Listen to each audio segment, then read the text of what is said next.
Savoir que ceux qui nous observent de loin sont inquiets. J'ai vu et entendu et écouté plusieurs des dirigeants d'autres planètes. Ils sont très inquiets parce qu'ils s'interrogent sur la voie que l'Union européenne va poursuivre. Et donc il faut rassurer et les Européens et ceux qui nous observent de plus loin.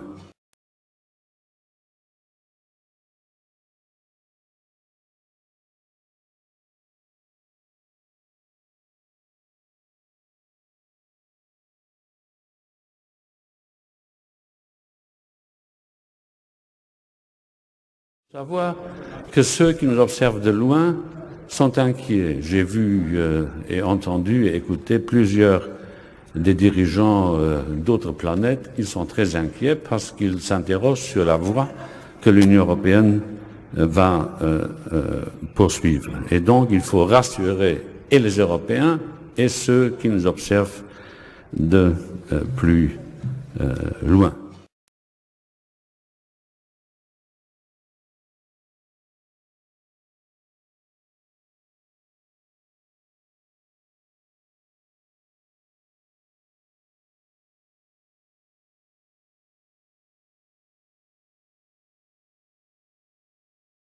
Der Brexit besorgt und verwirrt Europa. So sehr, dass EU-Kommissionspräsident Jean-Claude Juncker im EU-Parlament einige sehr merkwürdige Sätze sagte.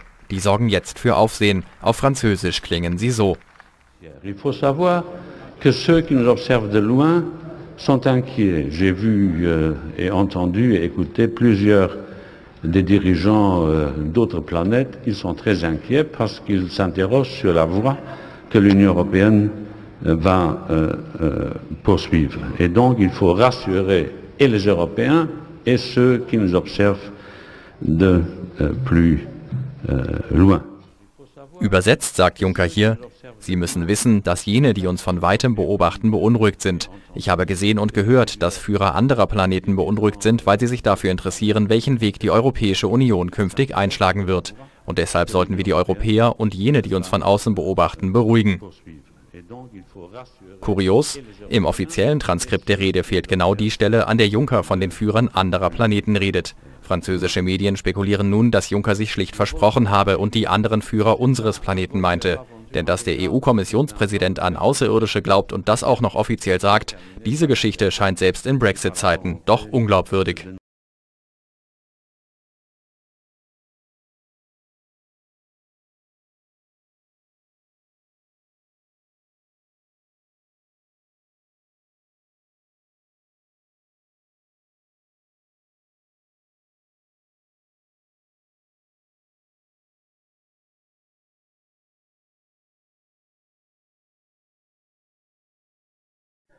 Speech by President Jean-Claude Juncker to the plenary session of the European Parliament on the result of the referendums in the United Kingdom, Brussels, 28 June 2016, translated from French and German.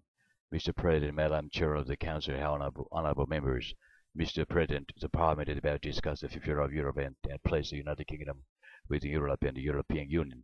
I had a lot of meetings this morning, but I decided to come to European Parliament because I believe that today, right now, my place is here as a heart of democracy.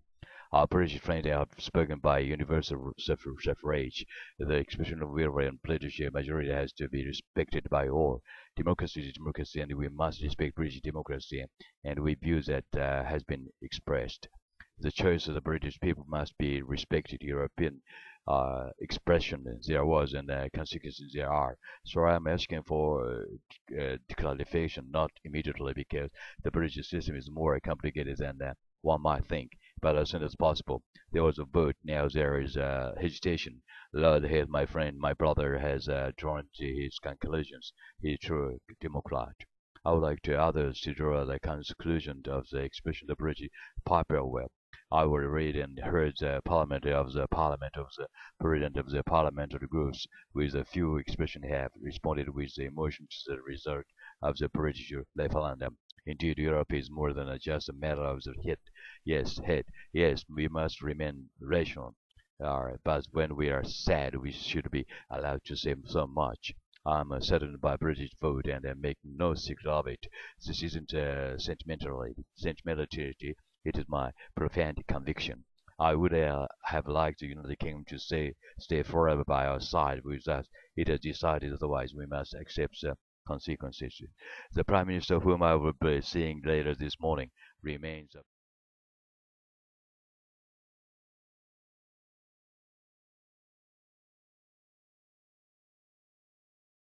Savoir que ceux qui nous observent de loin sont inquiets. J'ai vu et entendu et écouté plusieurs des dirigeants d'autres planètes qui sont très inquiets parce qu'ils s'interrogent sur la voie que l'Union européenne va poursuivre. Et donc il faut rassurer et les Européens et ceux qui nous observent de plus loin.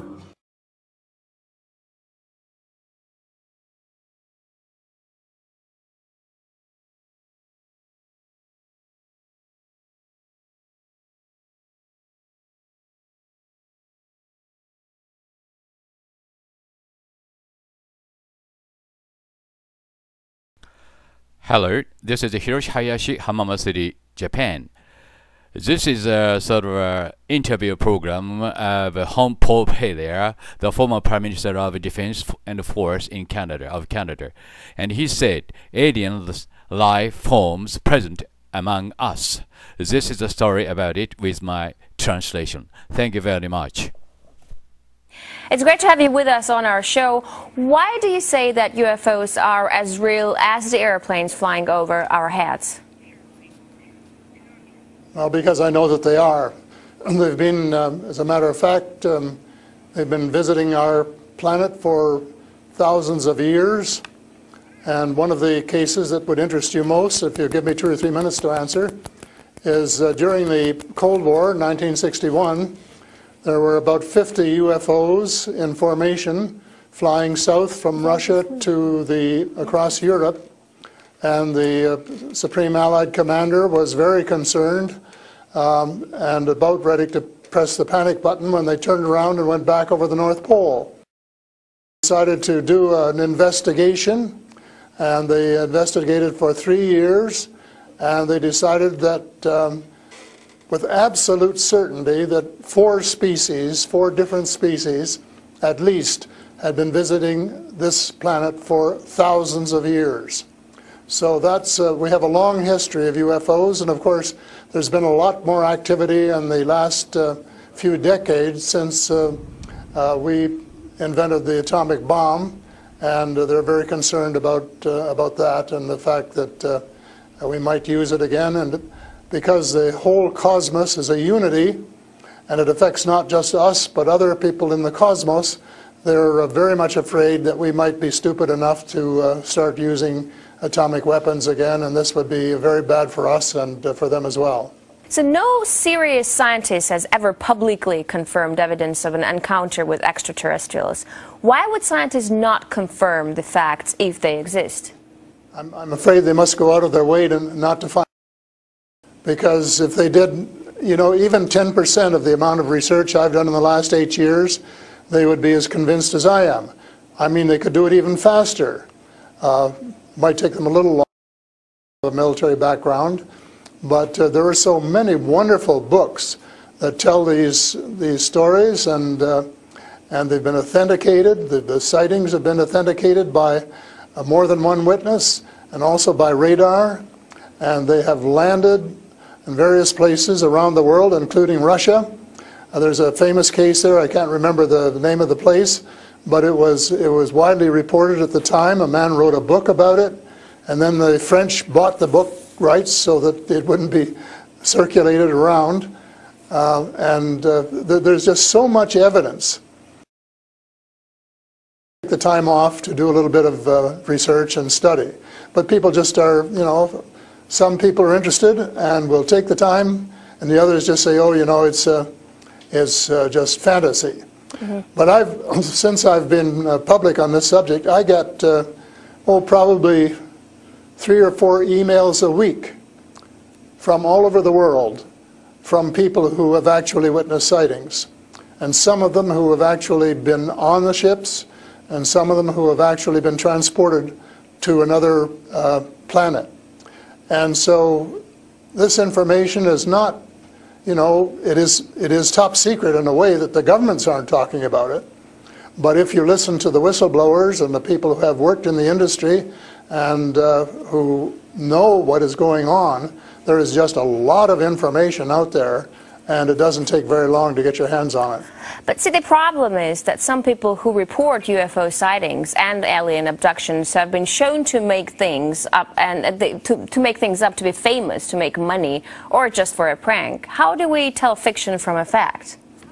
Well, you have to spend a lot of time trying to find, we used to say, separating the wheat from the chaff, and it takes a lot of effort. When I was minister, I got sighting reports, and when we checked them out, about 80%, about 8 out of 10, were not real. There were sights of Venus or plasma or, you know, a dozen other things, but there were 15 or 20% for which there was no explanation, and they were the genuine unidentified flying objects. These things go way back. One of the conferences I went to was in Las Vegas, was promoted by a chap who had written a book about crashes. And there were dozens and dozens and dozens of them, and many of them very, very well authenticated, so that it would be impossible to read all of that evidence and not to come to the conclusion that these vehicles were real. Have you ever had your own encounter? Not an encounter with aliens, no. I have seen a UFO about 120 miles north of Toronto over Lake Muskoka, where I have a cottage. And 2 years ago, last Canadian Thanksgiving, which is October, my wife decided she wanted to go out and look at the stars. So I'm not much of a night man, but I put on my cap and went out with her. And she looked into the eastern sky and said, "There's a star." And I turned around the other way and I said, "Oh, there's a much brighter one over here." And she looked, and it was. And we watched it until our necks almost broke for about 20 minutes. And it was definitely a UFO, because it could change position in the sky by 3 or 4 degrees in 3 or 4 seconds. And I checked out, there were no satellites that could do that. The space station wasn't going by, and it isn't able to move that fast anyway. And there was nothing, no other explanation except that it was the real thing. And 2 days later, I went down on the dock, got a comfortable chair, and watched it came back almost to the same spot and entertained me for as long as I could take it. And then I went back to the cottage. But it was very interesting, because it would drop down in the sky, and then it would roar back up, and then it would shift across a few degrees and do a circle and come back at a speed, but, you know, just astronomical speeds. As you know, they travel very, very fast. So does it just look like a falling star that falls really quickly and then rises again? What does it look like? Well, it just looked like a star. It just looks like a star. Right. And I don't know if you're a person who has ever read the Bible or not, but I think the Star of Bethlehem, God's flying saucers. Mm-hmm. But you also tell me that people write you emails, 3 to 5 emails a week, and they've actually been abducted, or they have encounters with the aliens. Do they actually tell you what these aliens look like? I mean, you know, everyone's interested. How would I know if I see an alien and if he abducts me? Well, the first question you have to ask is, how many species are there? And I used to think there were, you know, between 2 and 12. And Apollo astronaut Edgar Mitchell, who came to Toronto a few years ago and had dinner with us, agreed there was somewhere between 2 and 12. But the latest reports that I've been getting from various sources are that there are about 80 different species. And some of them look just like us, and they could walk down the street and you wouldn't know if you ran, you know, walked past one. And they're what we call the Nordic blondes, and also the tall whites, who were actually working with the United States Air Force in Nevada. They they're able to get away with that. They had a couple of their ladies dressed as nuns went into Las Vegas to shop, and they weren't detected. And I have a friend who saw one of the men walking along the street, and somebody who would recognize that they were different, and he did. So there are those kind, and then there are the short grays, as they're called, and they're the ones that you see in most of the cartoons. They're have very, very slim arms and legs, and they're very short, just a little over 5 feet, and they have a great big torso and a great big head and great big brown eyes.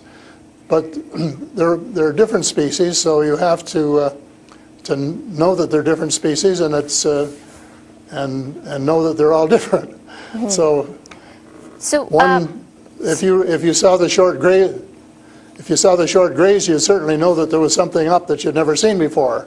But if you saw one of the Nordic blondes, well, you'd probably say, "Oh, I wonder if she's from Denmark or somewhere," So this species that you're describing, are they all different in terms of nice and mean? Are some of them nice and benevolent? Are others nasty? Or how are they? Are they good to people on Earth, or are they here to harm them?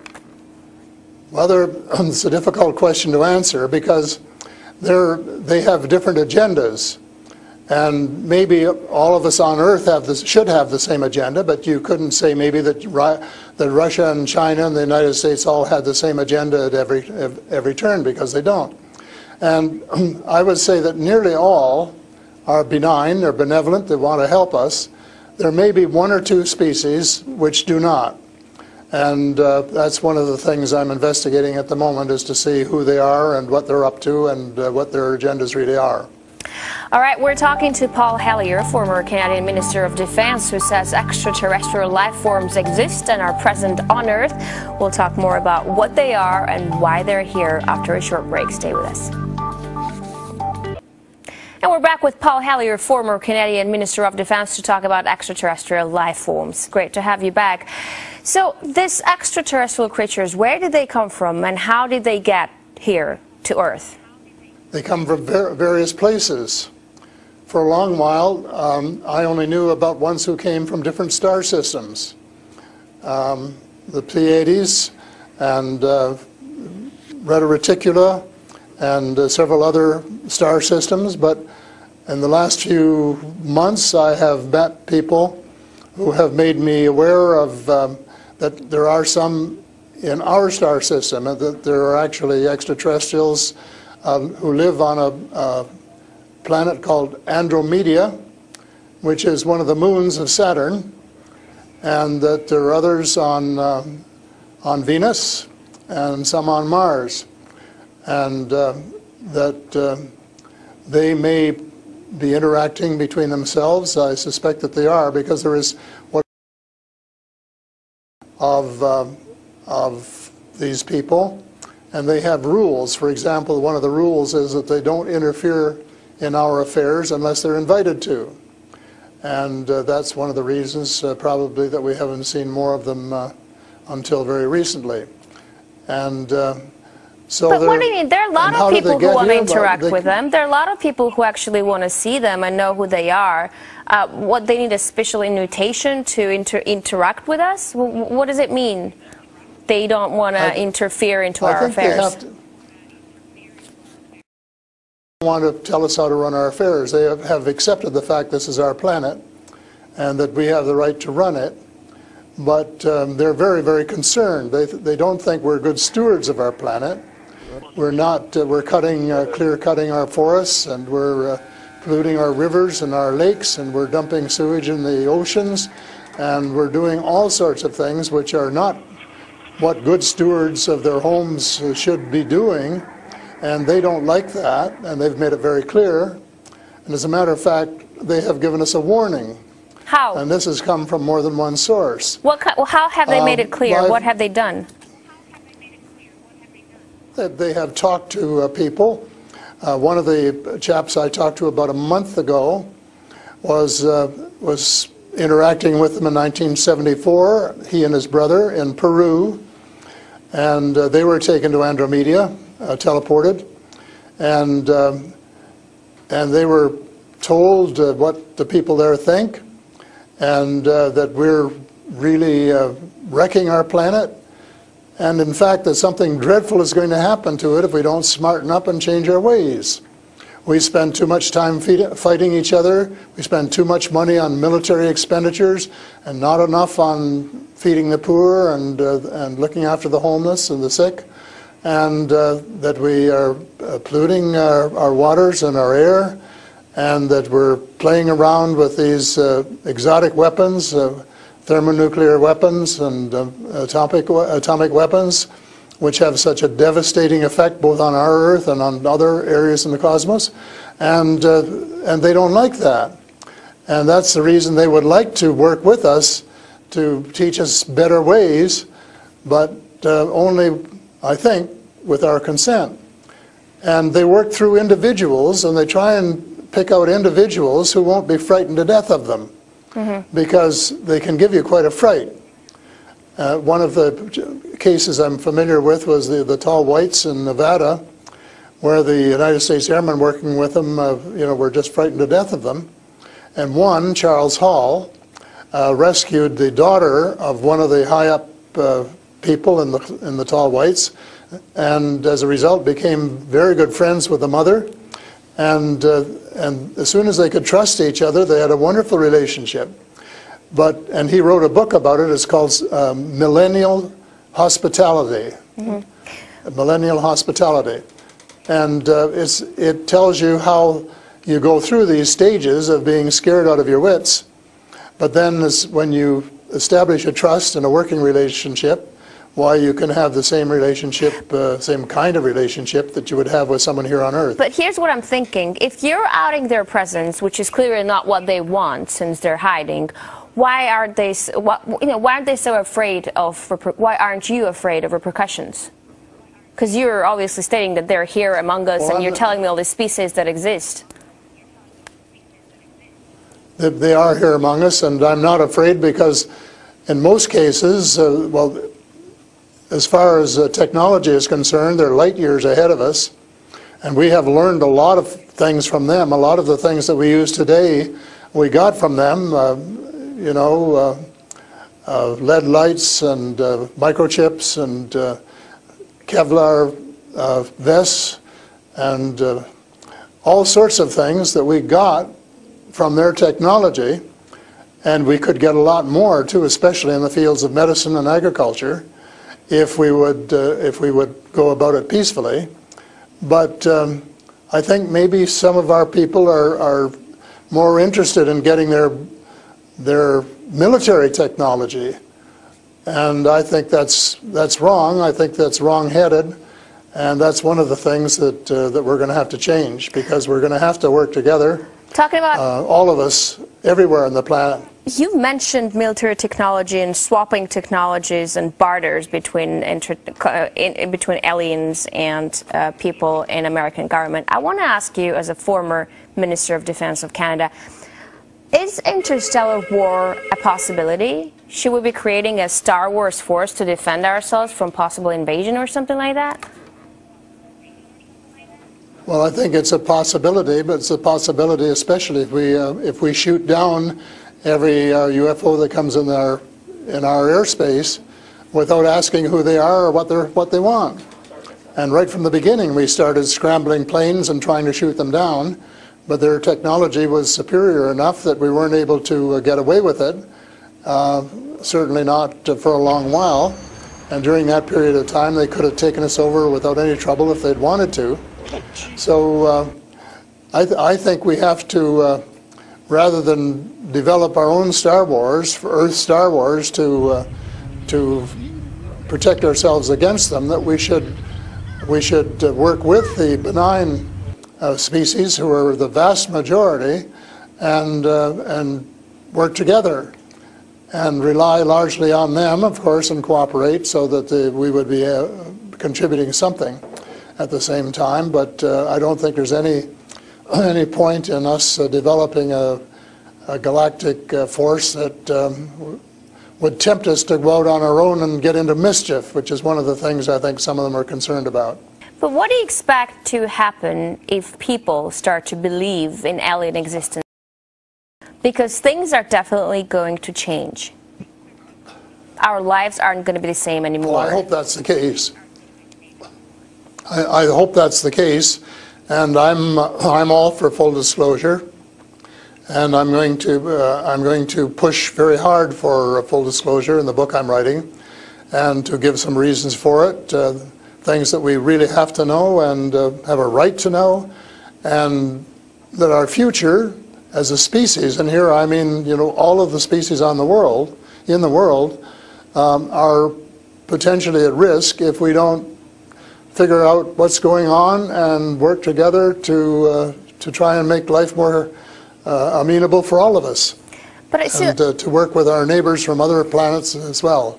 But still, like, I'm thinking to myself, if they've been here for such a long time, as you say, and they're interested in helping humanity, as you say, why is our world such a mess? I mean, if you want to help someone, you just help someone. You don't wait for someone to invite you to help that someone, no? Well, I don't, you know, it's something that I think parents can sometimes say to their children, this is what you should do. But that doesn't mean the children are going to do it, does it? Because the cosmos is based on free choice. And we're given the option of making mistakes, of making wrong choices. And I guess what bothers some of us is we've made too many wrong choices and not enough right choices. So we're going to have to start switching our priorities and stop spending so much time and effort and weapons to kill each other or to dominate each other, and spending a lot more time on how to help each other to have a better society and life which is healthier, and where the health care is better, and where the food distribution is better, and where the air is cleaner and the water is cleaner, and all of those things that are waiting to be done if we just get together and row, as we say, rowboat, row in the right direction, the same direction. And it's possible, but it's a tall order, and so far we haven't done it. My thesis will be that we have to do it, and we have to start doing it right away. Thank you so much for this interesting interview and insight on extraterrestrial life. That was Paul Heylier, former Canadian Minister of Defense. He says aliens exist and live among us on Earth. That's all the time we have for today. I will see you in the next edition of Sophie & Co.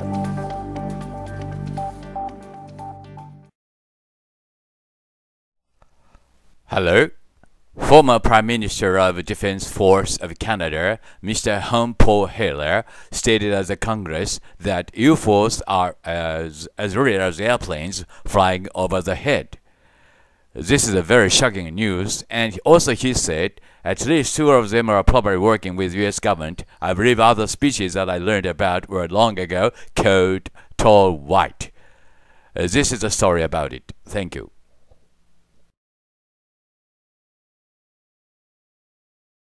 To speak to a symposium at the University of Toronto, and I said UFOs are as real as the airplanes flying overhead.